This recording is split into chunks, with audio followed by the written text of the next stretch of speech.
Good evening guys. तो बहुत ही interesting topic के साथ ये वीडियो होने वाला है कि आपको पता है कि एक गोल्ड मेडल आया है हमारी कंट्री में बाय नीरज चोपड़ा, जो जेवलिन थ्रोअर हैं। तो उनका एक वर्ल्ड रिकॉर्ड है जिसकी वजह से उन्हें गोल्ड मेडल मिला है। तो वो डिस्टेंस आपको पता है कि 87.58 मीटर उन्होंने जो है वो फेंका है। तो सबसे पहले बात करते हैं कि जब वो जब ये कर रहे होंगे तो उनके दिमाग में क्या चल रहा होगा, किस टाइप के स्पीड रखने होंगे, किस टाइप के एंगल रखने होंगे। जब आप फेंकते हो तो क्या एंगल रखने हैं, मतलब ऐसे रखना है या थोड़ा सा ऐसे रखना है। इन सब के बारे में हम लोग फिज़िक्स के अकॉर्डिंगली एनालिसिस करेंगे। तो सबसे पहले देखो, ये जो चीज़ है ये काइंड ऑफ प्रोजेक्टाइल मोशन का चीज़ है। सबसे पहले मैं आपको बताता हूँ कि प्रोजेक्टाइल मोशन क्या होता है। तो प्रोजेक्टाइल मोशन, आप किसी भी बॉल को सपोज करो ऐसे थ्रो कर रहे हो, तो ये जो मोशन है बेसिकली इसी को हम लोग प्रोजेक्टाइल मोशन बोलते हैं। सपोज करो बॉल को आपने ऐसे फेंका, तो ये जो आपका पैराबोलिक टाइप का पाथ बन रहा है ये पूरा प्रोजेक्टाइल मोशन है, ठीक है ना। तो सबसे पहले बात करते हैं कि ये जो डिस्टेंस होता है, जो पॉइंट ऑफ जहाँ से आपने थ्रो किया है और जहाँ लैंड किया है, ये जो डिस्टेंस होता है इसी को हम लोग क्या बोलते हैं, आपका रेंज बोलते हैं, ठीक है ना। तो ये बेसिकली रेंज जो है इन्होंने 87.58 मीटर कवर किया है।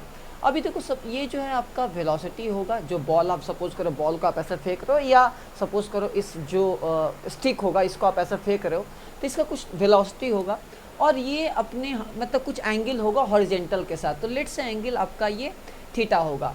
तो आपको पता है प्रोजेक्टाइल के अकॉर्डिंगली जो रेंज का फार्मूला होता है वो होता है u² sin 2 थीटा बाई जी।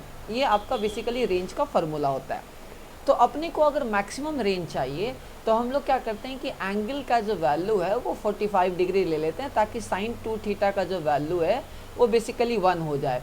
तो रेंज का जो वैल्यू आ जाएगा, मैक्सिमम रेंज का जो वैल्यू हो जाएगा वो हो जाएगा u² बाई जी, ठीक है ना। तो जो नीरज चोपड़ा होंगे उनके दिमाग में क्या होगा, पहले मैं आपको और भी सारे केसेस बताऊंगा। तो उनके दिमाग में सपोज करो कि ये सपोज करो इनका ये वाला जो पॉइंट होगा इसका एक वेलोसिटी सपोज कर लो, लेट्स से u होगा, ठीक है ना।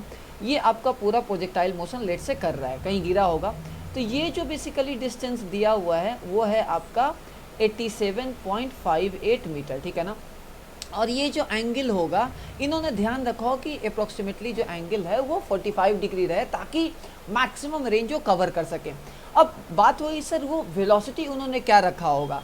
तो आपको पता है according to the projectile motion यहाँ दो कंपोनेंट होगा, ये इधर होगा u cos थीटा, ठीक है ना, और इधर होगा u sin थीटा। रेंज का फॉर्मूला मैंने आपको बता दिया, u² sin 2 थीटा बाई जी।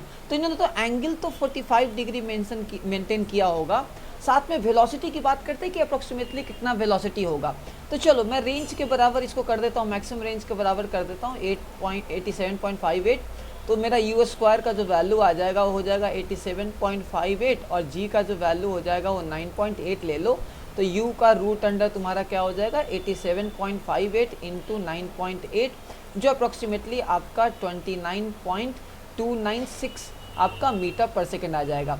तो ये स्पीड उन्होंने जो है वो एक मेंटेन रखा होगा, लेकिन मैं आपको बता रहा हूँ प्रैक्टिकली उससे ज़्यादा ये स्पीड उन्होंने डाला होगा। इसका रीज़न क्या है, जब हम लोग प्रोजेक्टाइल मोशन फिजिक्स में पढ़ते हैं तो उसमें हम लोग एजम्पशन लेते हैं कि आपका हॉरिजेंटल डायरेक्शन में कोई भी आपका एयर रेजिस्टेंस नहीं है, ना वर्टिकल डायरेक्शन में कोई एयर रेजिस्टेंस है, ठीक है ना। लेकिन प्रैक्टिकल लाइफ में ऐसा नहीं होता। प्रैक्टिकल में क्या होता है, एयर रेजिस्टेंस भी होता है, मॉइस्चर वगैरह का भी बहुत सारा कॉन्सेप्ट होता है।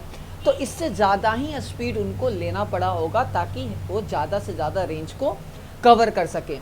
तो कहीं ना कहीं जो थ्रोअर होते हैं, जो एथलीट होते हैं, चाहे जो क्रिकेटर्स होते हैं, किसी भी टाइप का स्पोर्ट्स खेलते हैं, तो उनके दिमाग में एक रहता है कि हाँ कौन सा 45 डिग्री एंगल है, कौन सा 60 डिग्री एंगल है। और उसी चीज़ को आपने सुना होगा इंटरव्यू में नीरज चोपड़ा बार बार बोल रहे थे कि उन्होंने बार बार टेक्निक अपने ठीक किए। तो ये जो टेक्निक ठीक करने का जो मोटिव होता है वो यही होता है कि पार्टिकुलर एंगल पे वो लगातार अपने आप को कंसिस्टेंट बनाएं कि उसी एंगल पे वो फेंक सकें। तो ये पूरा जो है प्रोजेक्टाइल मोशन का सिनेरियो था। तो ये अप्रोक्सीमेटली स्पीड जो है वो रहा होगा। ये फिज़िक्स बहुत ही काम की चीज़ होती है प्रैक्टिकल लाइफ में, और उसी की वजह से चीज़ें जो है होती है। अगर ये वीडियो अच्छा लगा है तो ये न्यू वाले चैनल को क्या करना है, सब्सक्राइब कर लेना है और ये वीडियो को मैक्सिमम शेयर करना है। Take care, bye bye.